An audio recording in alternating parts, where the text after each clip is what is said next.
बिस्मिल्लाहिर्रहमानिर्रहीम। अस्सलाम वालेकुम नादरीन, आप यूट्यूब चैनल देख रहे हैं। मैं इमरान खान हूँ। नादरीन, पाकिस्तान के तकरीबन हर बड़े शहर में भारतीय ड्रोन्स पहुँच रहे हैं। जो नई इतलात हैं उनके मुताबिक ओकाड़ा में, साहिवाल में, पाकपतन में, वेहाड़ी में भी ड्रोन्स पहुँच गए हैं। बल्कि पाकिस्तानी मीम्स बना रहे हैं कि जिन शहरों पर अभी तक ड्रोन नहीं पहुँचे वो फ़लाँ नंबरों पर रब्ता करके वहाँ पर एक मैसेज ड्रॉप करें ताकि उनके शहर में ड्रोन पहुँच जाए।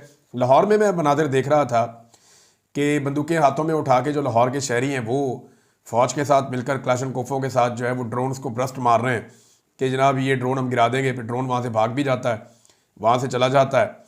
तो ये ड्रोनबाजी चल रही है इंडिया की तरफ से पाकिस्तान में।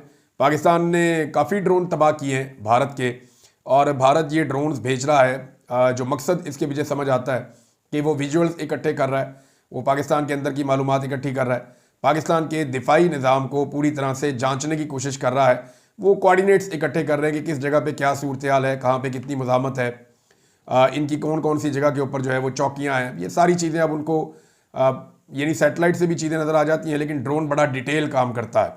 और ड्रोन के अंदर ऐसी कुछ टेक्नोलॉजीज़ हैं जो ये भी पता कर देती हैं कि किस जगह पे ज़ेरे ज़मीन आप क्या काम कर रहे हैं। बेशतर बहुत सारी चीज़ें आ गई, अब तो ज़मीन के अंदर क्या मौजूद है उसके बारे में भी पता लगा लेती हैं जो जदीद मशीनें। तो भारत इस वक्त एक ऐसा लगता है कि जंग की तैयारी के लिए एक माहौल बना रहा है। दूसरी तरफ जो असल लड़ाई अभी चल रही है वो आज़ाद कश्मीर में और मकबूजा कश्मीर के बीच में जो लाइन ऑफ कंट्रोल है वहाँ पे लड़ाई चल रही है। जो कन्फर्मेशन आई है हुकूमत की जानिब से या पाकिस्तानी जो सोर्सेज हैं उनकी जानिब से, वो ये बताती है कि ये महकमा सेहत है और महकमा सेहत आज़ाद कश्मीर है। उनके मुताबिक गुज़िश्ता 2 दिनों में लाइन ऑफ कंट्रोल पर भारतीय फायरिंग, गोलाबारी, शेलिंग जो हुई है उसके नतीजे में 5 खवातीन शहीद हुई हैं, जबकि उन समेत 17 अफराद जाँ बहक हुए हैं, 51 अफराद ज़ख्मी हुए हैं। 12 घर ऐसे हैं जो मुकम्मल तौर पर तबाह हो गए हैं। 127 घर, मसाजिद, स्कूल, कॉलेजेस, इनको नुकसान पहुँचा है। गोलाबारी और फायरिंग से ज़िला पूंछ, कोटली, बाग ये ज़्यादा मुतासर हुए हैं। ये जनाब महकमा सेहत आज़ाद कश्मीर है जिन्होंने ये सारी रिपोर्ट जारी की है। दूसरी जानिब भारत ने भी पाकिस्तान पे एक इल्ज़ाम लगाया, और एक अजीबोगरीब इल्ज़ाम उन्होंने लगाया है। देखिए, पाकिस्तान तो जगह जगह पे ड्रोन्स पड़े हुए दिखा रहा है ना। भारतीय ड्रोन आता है, वो अपनी कार्रवाई करता है, पाकिस्तान का दाव लगता है, पाकिस्तान उसे गिरा देता है। और एक बात जो पाकिस्तान ने कही है कि हम अपने एंटी एयर डिफेंस सिस्टम को उसके खिलाफ इस्तेमाल नहीं करेंगे। उसके रीज़न है ना, ड्रोन सस्ता है, आपका एयर डिफेंस का जो पूरा मैकेनिज्म है वो महंगा है। आप सस्ते ड्रोन को महंगे मिसाइल से मारेंगे तो आपका बहुत बड़ा नुकसान हो जाता है, नंबर 1। नंबर 2, वो जो आपका एयर डिफेंस सिस्टम है वो किस जगह पे एक्टिवेट है वो उसकी लोकेशन भी एक्सपोज हो जाती है, लिहाजा वो नहीं मार रहे ऐसे पाकिस्तानी। और वो बंदूकों के साथ या एंटी एयरक्राफ्ट गन्स जो होती हैं बड़ी वाली, उनके साथ ड्रोन्स को निशाना बनाया जा रहा है, ये जो भारतीय ड्रोन्स हैं। अब भारत ने इस मौके पर एक इल्ज़ाम लगाया पाकिस्तान पे, और बाकायदा ये मेरे पास पूरी खबर मौजूद है। भारत की जो मिलिट्री है उन्होंने ये इल्ज़ाम लगाया कि पाकिस्तान की जानिब से 300 से 400 ड्रोन्स, और ये तुर्की के बने हुए ड्रोन्स हैं। उन्होंने कहा पाकिस्तान तुर्क ड्रोन इस्तेमाल करता है, ये बात ठीक है, और तुर्की के साथ पाकिस्तान का दिफाई मुआहदा ड्रोन्स के हवाले से है। तुर्की के ड्रोन्स अच्छे हैं, इसराइल के ड्रोन भी अच्छे हैं। आज़रबाईजान ने जब आर्मीनिया के साथ जंग लड़ी थी तो हैरत अंगेज़ तौर पे तुर्की और इसराइल, उन्होंने दोनों के ड्रोन्स इस्तेमाल किए थे आर्मीनिया के खिलाफ, क्योंकि आज़रबाईजान के इसराइल के साथ ताल्लुकात हैं, वो उनको तेल की सप्लाई करता है, तो वहाँ से उन्होंने ड्रोन्स लिए थे। तुर्की जो है वो आज़रबाईजान जो है बिल्कुल भाई भाई हैं, साथ साथ हैं, उनका बड़ा कमाल ताल्लुक है, तो उन्होंने तुर्की के ड्रोन भी इस्तेमाल किए। तो ड्रोन्स की बुनियाद पर उन्होंने आर्मीनिया को शिकस्त दी थी। अब ये इंडियन जो आर्मी है वो ये कह रही है कि पाकिस्तानी फौज ने जो ड्रोन चलाए हैं 300 से 400 ड्रोन्स, ये तुर्की साख्ता ड्रोन्स हैं, ये इनके ज़रिए से इंडिया पे हमला किया गया। अब मामला ये है कि अगर पाकिस्तानी ड्रोन्स इंडिया में गए हैं और इंडिया ने उनको हिट किया है तो दिखाए ना मलबा कहाँ पे है। इंडिया अभी तक पाकिस्तान के एक तैयारे का मलबा नहीं दिखा सका, हालांकि उनका दावा है कि वहाँ पे आया। इंडिया अभी तक पाकिस्तान के एक ड्रोन का मलबा नहीं दिखा सका। पाकिस्तान ने किसी किस्म की जारहियत की नहीं। पाकिस्तान सिर्फ और सिर्फ इस वक्त तक जवाबी कार्रवाई भी नहीं की, अभी तक तो बदला भी नहीं लिया। हालांकि पूरे पाकिस्तान का बड़ा दबाव है पाकिस्तान की मिलिट्री पे कि आप कम से कम जो पाकिस्तान की बेइज्जती की गई है मिसाइल हमले करके भारत की जानिब से, उसका बदला तो ले, लेकिन अभी तक पाकिस्तान की फौज ने बदला नहीं लिया।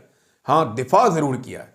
जिस जगह पे भारत अटैक कर रहा है उस जगह पे पाकिस्तान दिफा करने की कोशिश करता है, और इसी दिफा में भारत के 3 तैयारे गिर गए, जिनमें एक राफेल तैयारा भी शामिल है। अब सवाल ये पैदा होता है कि अगर ये मामला यहां भी खत्म हो जाता है तो भारत को तो घाटे का सौदा नहीं हुआ। भारत को तो समझ आ गया करना क्या है, और पाकिस्तान को वो फॉर ग्रांटेड लेना शुरू कर देगा कि यार इनका कोई नहीं है, कुछ नहीं कर सकते। थोड़ी अरसे बाद फिर कोई फॉल्स फ्लैग ऑपरेशन करके फिर चढ़ जाएगा, फिर आप क्या जवाब देंगे? और दुनिया को भी ये समझ आ गई है कि भाई ये ऐसे ही चलता है। यानी अमेरिका का जो स्टेटमेंट है मैं आपको बताता हूं, लेकिन भारत ने अभी तक एक भी पाकिस्तानी ड्रोन की बाकियात भारत के अंदर नहीं दिखाई, खासतौर पे वो ड्रोन जो तुर्की साख्ता ड्रोन है। ऐसा कुछ नहीं हुआ और ऐसा कुछ नहीं दिखाया गया। ये भारत सिर्फ ब्लेम कर रहा है। पहले भारत ने ब्लेम किया था कि पाकिस्तान ने 15 शहरों पर अटैक किया। अब भारत ने ब्लेम किया कि 300 से 400 ड्रोन पाकिस्तान ने चलाए और ये तुर्की के बने हुए ड्रोन हैं। सवाल ये पैदा होता है कि भारत ये कर क्यों रहा है? भारत ने आईपीएल भी अपना मौखर कर दिया है, आईपीएल मुअत्तल कर दिया है कि एक हफ्ते तक आईपीएल नहीं चलेगा। ये इंडिया की क्रिकेट लीग है आईपीएल, इंडियन प्रीमियर लीग, और ये इंडिया की नहीं दुनिया की सबसे बड़ी क्रिकेट लीग है। सबसे ज़्यादा इन्वेस्टमेंट यहाँ पे होती है, पूरी दुनिया के प्लेयर्स आते हैं। तो रात को इन्होंने अचानक लाइटें बंद की, लाइटें बंद करके इन्होंने कमेंटेटर्स को आप भी निकले, प्लेयर्स को कहा आप भी निकलें, सबको निकाला वहाँ से, जितने भी वहाँ पे वो मौजूद थे तमाशाई उन्हें भी खाली करने का कहा गया, फिर लाइटें बंद कर दी गई। ये भारत क्यों कर रहा है? क्या पाकिस्तान आईपीएल पे हमला कर सकता है? कोई मिसाइल मार सकता है एक स्टेडियम में? सवाल ही पैदा नहीं होता। पाकिस्तान कभी ऐसी हरकत नहीं करेगा। ये बात इंडिया को भी पता है, अमेरिका को भी पता है, दुनिया सारी जानती है कि पाकिस्तान कभी भी जहां तमाशाई बैठे हुए खेल देख रहे हैं वहां पे पाकिस्तान कभी भी हमला नहीं करेगा। फुल फ्लैज वॉर भी हो जाएगी तो पाकिस्तान गुरेज करेगा वहां पे हमला करने से, क्योंकि इसमें पाकिस्तान का आलमी सतह के ऊपर मुकदमा फारग हो जाएगा। लेकिन इंडिया ने यह क्यों किया? इंडिया 300 से 400 ड्रोन्स का इल्जाम भी लगा रहा है, नंबर 1। नंबर 2, इंडिया आईपीएल भी बंद करता है, और वो तब बंद करते हैं, बंद करना था तुम पहले बंद कर देते, ये आज आना ही नहीं है आपने, लोगों को आने ही ना देते। पहले मेला सजाते हैं, उसके बाद लाइटें बंद करते हैं, शो करते हैं, उसके विजुअल्स बनाते हैं, पूरी दुनिया में फैलाते हैं। 15 शहरों पे हमला कर दिया जी, 400 ड्रोन भेज दिए पाकिस्तान ने। क्यों? ये इसलिए कर रहे हैं कि वो जवाब पैदा कर रहे हैं पाकिस्तान के खिलाफ। This is called the false flag operations. ये सारे फॉल्स फ्लैग हो रहे हैं। पाकिस्तान ने अभी तक कुछ नहीं किया। पाकिस्तान कहता है कि हम भारतीय फौज को मारेंगे, हम भारतीय अवाम को नहीं मारेंगे। ये जो हीट है जंग की, ये भारत के अंदर जानी चाहिए। पाकिस्तान में बहुत सारे जो दिफाई तजियाकार हैं, बाकी लोग हैं, आप उनसे बात करें, वो खुलकर एक बात कहते हैं। वो कहते हैं जी जंग की हीट सारी पाकिस्तान में है, क्योंकि पाकिस्तानी सरजमीन पे जंग हो रही है। इस जंग को उठाइए और भारत की सरजमीन पे ले जाइए, ताकि उन्हें जंग की गर्मी का एहसास हो और उन्हें अंदाजा हो कि जंग की कीमत क्या होती है। लेकिन भारत अपनी सरजमीन पे उनके कुछ नहीं हो रहा, इसके बावजूद वो पाकिस्तान को ब्लेम कर रहा है, एक के बाद एक, एक के बाद एक। बदतमीजी खुद कर रहा है, हमला खुद कर रहा है, मार खुद रहा है। पाकिस्तान ने हमला किया भी नहीं, लेकिन पाकिस्तान पे इल्ज़ाम लगा रहा है कि आपने हमला किया, हमने रोक लिया। ऐसे कैसे आपने रोक लिया? अपने तैयारे तो 3 आप बचा नहीं सके उस वक्त जब पाकिस्तान रिटेलिएट कर रहा था। तो ये भारत जो है वो एक बहुत बड़ा प्रोपेगेंडा गेम भी पाकिस्तान के साथ खेल रहा है। आने वाले दिनों में आपके सामने चीज़ें बहुत क्लियर हो जाएंगी। अमेरिका ने अमली तौर पे अपने आप को जो पाक भारत तसादुम है इससे बाहर निकाल दिया है। यानी जो अमेरिकन स्टेटमेंट है अब वो बहुत क्लियर है, और अमेरिका ने कहा जनाब कि हम गैर जानिबदार रहेंगे इस सारे मामले में। ये खबर मैं आपको बता देता हूं कि कैसे अमेरिका गैर जानिबदार रहेगा। पाकिस्तान और भारत की जंग में मुदाखलत नहीं करेंगे, अमेरिका का दो टोक पैगाम है। नायब अमरीकी सदर जेडी वेंस ने कहा है कि भारत ने पाकिस्तान पर हमला किया, पाकिस्तान ने इसे जवाब दे दिया। हम पाक भारत जंग में मुदाखलत नहीं करेंगे क्योंकि इससे हमारा कोई लेना देना नहीं है। ये उन्होंने अमेरिका का जो सबसे फेमस जो न्यूज़ चैनल है, जो वहाँ सबसे ज़्यादा देखा जाता है, फॉक्स न्यूज़, उसके ऊपर उन्होंने ये बात की है। अब ये कह रहे हैं कि अगर एटमी जंग दोनों मुल्कों में होती है तो वो नहीं होनी चाहिए, इससे पूरी दुनिया के लिए तबाहकुन होगा, ये नहीं होना चाहिए। बहरहाल इनकी जंग है, हम इसके अंदर मुदाखलत नहीं करते, हमारा इस जंग से कोई लेना देना नहीं है। अमेरिका जो है वो भारत को पूरा मौका दे रहा है। इस स्टेटमेंट का दूसरा मतलब यह है कि अमेरिका भारत के साथ खड़ा है और अमेरिका भारत को सपोर्ट कर रहा है इस लड़ाई में। इसराइल भी भारत को सपोर्ट कर रहा है इस लड़ाई में। मगरबी ममालिक भारत के साथ खामोशी के साथ खड़े हैं। इसराइल भारत के साथ है, ऑस्ट्रेलिया, जापान, ये वो ममालिक हैं जिनके साथ भारत का एक डिफेंस अलायंस भी है। तो ये सारे भारत को चुप करके सपोर्ट कर रहे हैं। पाकिस्तान को एक खामोश सपोर्ट सिर्फ चाइना से मिली है, या तुर्की पाकिस्तान के साथ खड़ा हुआ है, या अजरबैजान। अब इन ममालिक की वो दिफाई हैसियत नहीं है और दुनिया में कोई पाकिस्तान के साथ खड़ा ही नहीं हो रहा। खासतौर पे जो अरब ममालिक हैं वो इंडिया और पाकिस्तान के बीच में जब भी चूज करते हैं वो इंडिया को ज़्यादा प्रायोरिटी देते हैं।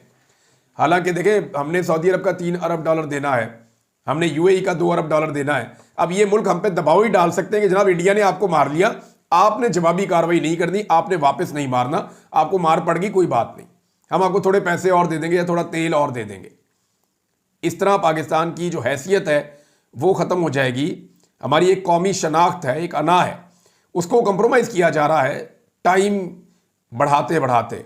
जितना वक्त गुजर जाएगा ना, याद रखिएगा नाज़रीन, उतना जवाबी कार्रवाई करना पाकिस्तान के लिए मुश्किल हो जाएगा, क्योंकि आलमी दबाव बढ़ता जाएगा और जो अवामी रिएक्शन है उसको भी मैनेज करने की कोशिश की जाएगी पाकिस्तान की एस्टेब्लिशमेंट और हुकूमत की जानिब से।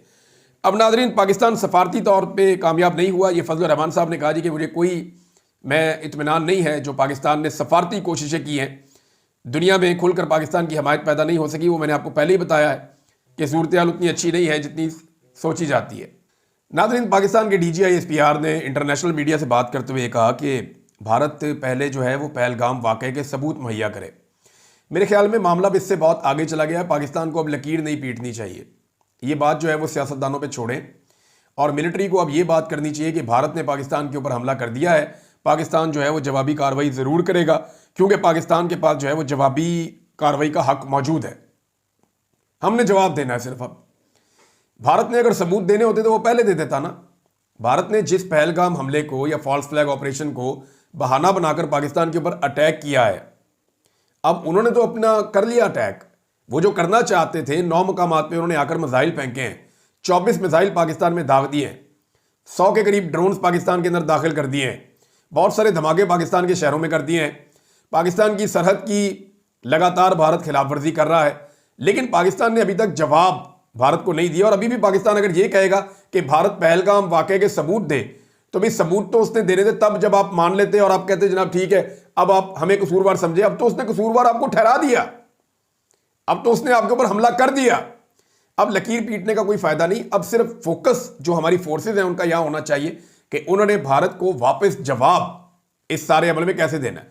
और इसका बेहतरीन जवाब जो है कि मकबूजा कश्मीर का मामला सेटल कर लें वंस फॉर ऑल, और ये आप कर सकते हैं, जबकि आपके पानियों के ऊपर बने हुए इलीगल स्ट्रक्चर जो हैं उनको भी हटाया जा सकता है। नाज़रीन, पाकिस्तान तहरीक इंसाफ ने एक एलामिया जारी किया है, ये बहुत इंपॉर्टेंट है। तहरीक इंसाफ की जो पॉलिटिकल कमेटी है और कोर कमेटी है, ये बैठे और इन्होंने बैठकर एक फैसला किया और एलामिया जारी किया और भारत की मजम्मत की। सबसे पहले पाकिस्तान के खिलाफ बुज़दिलाना, बिला इश्तियाल और मुजरिमाना जारियत की मजम्मत करते हैं। बुज़दिलाना भारतीय हमले के नतीजे में शहीद होने वाले मासूम शहरियों के लवाहिकीन से दिली हमदर्दी करते हैं। साथ उन्होंने कहा कि जो मुसल्लत की गई नाअहल और नाजायज़ हुकूमत है वो बदला लेने की काबिलियत नहीं रखती या हौसला नहीं रखती, यानी इसका बदला लेना है जो हमारे कत्ल हुए हैं, तो ये जो पाकिस्तान में जाली हुकूमत है ये बदला लेने का हौसला नहीं रखती। साथ उन्होंने ये भी बताया कि भारतीय जारियत के जवाब में खुली बेअमली, कन्फ्यूजन, गुमगो की कैफियत से निकलने के लिए कौमी उमंगों की ज़रूरत है और ज़मीनी हक़ाइक़ के तकाज़ों से हमांग हिकमत अमली में फार्म 47 सदा शहबाज शरीफ और उनकी मैंडेट चोर सरकार की वाज़े नाकामी शर्मंगेज़ भारतीय सरकार की दिलेरी और जसारत की बड़ी वजह करार दे दी गई। ये बताया कि ना ये हुकूमत तो निपट नहीं सकती, ये कर नहीं सकती। उसके बाद इमरान खान साहब के बारे में बात की है कि जिस तरह इमरान खान साहब ने खुलकर मौक़िफ़ दिया, पूरी दुनिया को पहले भी दिया था, अब भी दिया, और तहरीक इंसाफ की जो क़यादत है वो ये समझती है कि इमरान खान साहब पाकिस्तान का मुकदमा ज़्यादा बेहतर लड़ सकते हैं पूरी दुनिया में भी और पाकिस्तान के अंदर भी अवाम को इकट्ठा कर सकते हैं। इमरान खान साहब की रिहाई का इन्होंने मुतालबा किया, दीगर कुछ चीज़ें। तो रिहाई के लिए एक एक्टिविटी की है पाकिस्तान तहरीक इंसाफ ने कि इमरान खान साहब को रिहाई मिल जाए फौरी तौर पर। ये एक्टिविटी क्या है पहले आप देखें। शेख वक्कास अकरम ने इसका अनाउंसमेंट किया। वज़ीर आला खैबर पख्तूनख्वा अली अमीन गंडापुर की जानिब से इस्लामाबाद हाई कोर्ट में इमरान खान की पैरोल पर रिहाई के लिए दरख्वास्त जमा करवा दी गई। इस्लामाबाद हाई कोर्ट से इस्तदा की गई है कि इंडिया के साथ जंग की सूरत हाल के पेश नज़र कौमी हमांगी और अडयाला जेल पर ड्रोन हमले के खतरे की वजह से इमरान खान को रिहा कर दिया जाए। अच्छा जी, ये पैरोल पे रिहाई होती क्या है? ये पाकिस्तान के अंदर बाकायदा इसका कानून मौजूद है। पूरी दुनिया में पैरोल पे कैदी रिहा हो जाते हैं और ये हुकूमतों का इख्तियार होता है कि वो पैरोल पे कैदियों को रिहा कर देती हैं। ये कंडीशनल रिलीज होता है एक ऐसे कैदी का जिसकी सज़ा अभी पूरी नहीं हुई। इसके ऊपर कंडीशंस अप्लाई की जाती है कि जनाब फलां फलां कंडीशंस हैं, इनकी मौजूदगी में आप जेल से बाहर जाके एक ज़िंदगी गुजार सकते हैं, लेकिन उसमें कुछ पाबंदियां भी होती हैं। मिसाल के तौर पे तहरीरी तौर पे पाबंदियां दी जाती हैं कि आप फलां फलां लोगों के करीब नहीं जाएंगे, उन्हें नहीं मिलेंगे, फलां फलां जगहों पे आप नहीं जा सकेंगे, या फलां जगह को आप छोड़ के बाहर नहीं जा सकेंगे। अगर खिलाफ वर्जियाँ करे कैदी तो उसको फिर दोबारा से पकड़ के बंद कर दिया जाता है, ये भी होता है। तो पैरोल के ऊपर इमरान खान साहब की रिहाई की जो है वो कोशिश की जा रही है और अली अमीन गंडापुर साहब ने एक एप्लीकेशन इस्लामाबाद हाई कोर्ट में दायर की है। क्या इमरान खान साहब पैरोल पे रिहाई जो है वो मान लेंगे? वो कहेंगे जी ठीक है मुझे रिहा कर दिया जाए, लेकिन अदालत ये भी कह सकती है कि जेल में और भी बहुत सारे कैदी हैं, लेकिन इमरान खान की मौजूदगी में बाकी कैदियों की जान को भी खतरा हो सकता है। क्योंकि अगर भारत ने अटैक करना है, जैसा कि शहबाज गिल ने कहा कि मोदी नवाज शरीफ के कहने के ऊपर भी ये कर सकता है, लेकिन चले इसको ना भी माने तो भारत अपने फायदे के लिए पाकिस्तान के सबसे बड़े लीडर को टारगेट कर सकता है। और ये बाकायदा रिपोर्ट्स मौजूद हैं। पहले ही इंटेलिजेंस कई दफा कह चुकी है कि इमरान खान साहब की जान को खतरा है, और इमरान खान साहब की जान को इतना शदीद खतरा है दुश्मन से कि इमरान खान साहब को अडयाला जेल से आज तक किसी अदालत में नहीं लाया गया। ये इस हुकूमत ने खुद कहा हुआ है, ये निज़ाम खुद ये बात मान चुका है। एजेंसियों की रिपोर्टें हैं कि इमरान खान को अडयाला जेल में मुकदमे इसलिए चलाए जाते हैं, पब्लिक के सामने आज तक इसलिए नहीं लाया गया, बाहर किसी अदालत में इसलिए नहीं लाया गया कि उनको सिक्योरिटी के शदीद मसाइल हैं। तो क्या इमरान खान को पाकिस्तान की फौज मारना चाहती है, या इमरान खान को तालिबान मारना चाहते हैं? तो खुद इमरान खान को तालिबान खान कहते हैं।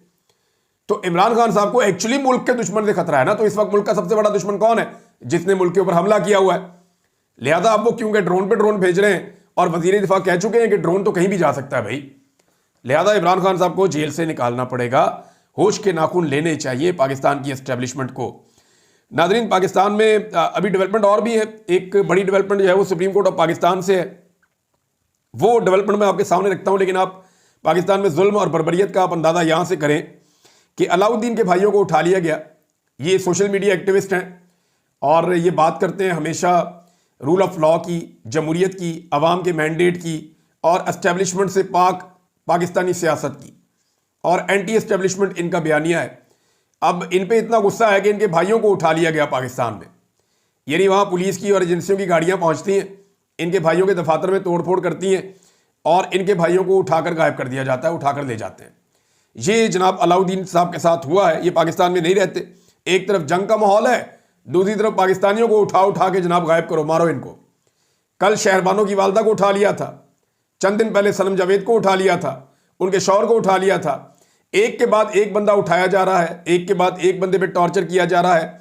और तोड़फोड़ देखें, भारत में जाके तोड़फोड़ करें यार। आपने जाके तोड़फोड़ कर दी वहां पे अलाउद्दीन के भाइयों के दफ्तर के अंदर। क्या चाहते हैं आप? लोगों से बोलने का हक भी छीनना चाहते हैं भाई। अगर वो बंदा गलत कर रहा है तो वो जिस मुल्क में मौजूद है वहां जाके आप केस कर दें उसके ऊपर। ये तो बड़ा आसान है। उन मुल्कों में तो रूल ऑफ लॉ है ना। अगर उस बंदे ने कोई गैर कानूनी बात की है, या कोई गैर आईनी बात की है, या कोई ऐसी बात की है जो गलत है, तो आप उस मुल्क में जाएं। कोई झूठ बोला है तो जाके वहां पे केस कर दे, तो आपके केस का फैसला भी वहां पे आ जाएगा, ये सिलसिला भी रुक जाएगा। इस तरह से आप ये सिलसिला रोकेंगे तो ना पहले रुका है तो ना अब रुकना है। आबाद फारूक नाजरीन आज़ाद हो गए और इस नौजवान ने बड़ी तकालीफ बर्दाश्त की हैं। तो कम से कम ये एक अच्छी खबर है। लेकिन लंबी तकलीफ बर्दाश्त करने के बाद 2 साल गुजर गए। 9 मई को, बिलाखिर 9 मई को ही आबाद फारूक की रिहाई हुई है। इसका बेटा भी जो है वो इस बीच में फौत हो गया। आज उसका ट्वीट आया था, कहता मुझे बहुत तकलीफ हो रही है। अपने बेटे को वो याद कर रहा है, उसके लिए उसने दुआ भी की है। सुप्रीम कोर्ट ऑफ पाकिस्तान में नाज़रीन अजीबोगरीब खबरें आ रही हैं और मैं सिर्फ आपको 2 चीज़ें इसमें पढ़ के सुनाऊंगा। ये मखसूस नशिस्तें अब देने का पूरा प्लान बन चुका है ना, कि मखसूस नशिस्तें दी जाएंगी PDM को, ताकि 27वीं आईनी तरमीम के जरिए से पाकिस्तान की मिलिट्री एस्टेब्लिशमेंट मजीद पक्के काम कर ले जो वो करना चाहती है। अभी जंग हो रही है मुल्क में, अंदाजा करें आप, जंग का माहौल बना हुआ है। लेकिन मखसूस नशिस्तें चाहिए सरकार को, बड़े साहब को मखसूस नशिस्तें चाहिए ताकि वो अपना एजेंडा पूरा कर सकें। आर्मी चीफ की एक्सटेंशन भी इसी के साथ जुड़ी है ना। काम पक्का हो जाएगा अगर मखसूस नशिस्तें पीडीएम के पास चली जाती हैं तो। जस्टिस आयशा मलिक का चीफ जस्टिस याह्या अफरीदी के नाम एक खत आ गया है इन्हीं सीटों के हवाले से लेकर के। मखसूस नशिस्तों के केस में आईटी डिपार्टमेंट हमारा ऑर्डर अपलोड नहीं कर रहा। मैंने और जस्टिस अकील अब्बासी ने इख्तलाफ किया है फैसले से। गुज़िश्ता रोज़ 3:11 पर हमारा ऑर्डर जारी किया गया। आईटी डिपार्टमेंट ने हमारा ऑर्डर अपलोड नहीं किया। आज दोबारा पूछने पर बताया गया वो ये ऑर्डर अपलोड नहीं कर सकते। डिपार्टमेंट की जानिब से अदम तामील नाकाबिल बर्दाश्त है। दरखास्त है बगैर किसी ताखीर के ऑर्डर अपलोड करवाया जाए। अंदाज़ा करें आपके जजों की बात आईटी डिपार्टमेंट नहीं मान रहा। वो तो बैठा होगा उधर भी कोई बंदा सरकारी अफसर, भाई नहीं करना अपलोड तो नहीं करना अपलोड, जाओ जो होता है कर लो। ये हालत है पाकिस्तान के सुप्रीम कोर्ट की। ये मुल्क कैसे चलेगा? साकिब बशीर साहब ने बताया कि वो इख्तलाफी नोट है क्या। उन्होंने कहा जी कि जस्टिस आयशा मलिक और जस्टिस अकील अब्बासी ने जो इख्तलाफी बातें की उसमें एक ये बात की कि नज़रसानी शुदा दरखास्तों में किसी गलती की निशानदेही नहीं की गई। भाई कोई गलती हो तो आप नज़रसानी करें ना, कोई गलती की निशानदेही नहीं की गई। पीपल्स पार्टी और नून लीग ने सिर्फ मुख्तसर फैसले पर नज़रसानी दायर कर दी। तफसीली फैसला आए 7 महीने गुजर चुके हैं। दोनों जमातों ने तफसीली फैसला चैलेंज नहीं किया। इलेक्शन कमीशन ने पीटीआई के फरीक ना होने का नुक्ता ही उठाया। इस एतराज़ का जवाब तफसीली फैसले में दिया जा चुका है। यानी जो एतराज़ आपने उठाए थे तफसीली फैसले में उन सबका जवाब आ चुका है, फिर भी आप नज़रसानी दरखास्त सुन रहे हैं। हैरत की बात है। वैसे ये आईनी बेंच बना ही इस घटिया हरकत के लिए था कि ऐसे गंदे काम किए जाएंगे जो एस्टेब्लिशमेंट चाहेगी। एस्टेब्लिशमेंट के सारे गंदे कपड़े ये आईनी बेंच धोएगा, आप देखिएगा इस मुल्क के अंदर। और एक दिन आएगा ये सारे सर पकड़ के रोएंगे, एस्टेब्लिशमेंट भी सर पकड़ के रोएगी। ये फौजी जो अभी मौजूद है ना ड्यूटियों के ऊपर, जो रिटायर हो जाना है, आने वाले फौजियों के लिए गड़े खोद के जा रहे हैं। ये एक नफरत पैदा कर रहे हैं आवाम के दिलों में। हर चीज पे इनको कंट्रोल चाहिए, हर चीज पे इनको कंट्रोल चाहिए। आप अंदाजा करें ना नाज़रीन, अब ये 26वीं आईनी तरमीम के बाद जुडिशल कमीशन में हुकूमत और सियासी जमातों की अक्सरियत है। दोनों जजेस ने 6 मई के मुख्तसर ऑर्डर पर भी एतराज उठा दिया। मुख्तसर ऑर्डर में यह कहा गया कि हमारी राय हतमी फैसले में गिनी जाए। नहायत एहतराम के साथ हम इस ऑब्जर्वेशन से मुत्तफिक नहीं हैं। मखसूस नशिस्तों पर नज़रसानी दरखास्तें हम खारिज करार देते हैं। ये सारे टेक्निकल नुक्ते हैं, इसलिए इनको नहीं आने दे रहे। वो बता रहे हैं कि नज़रसानी बनती ही नहीं है। ये हो ही नहीं सकता कि नज़रसानी हो इसके ऊपर सिर्फ अमल दरामद होना है फैसले के ऊपर, क्योंकि नज़रसानी बनती नहीं है। सारी टेक्निकल चीजें उन्होंने निकाल के सामने रख दी, लेकिन आईनी बेंच फिर भी नज़रसानी सुनेगा क्योंकि ऑर्डर जो आया हुआ है। अब तक के लिए इतने, अपना ख्याल रखिएगा, अपने चैनल का भी। अल्लाह हाफ़िज़।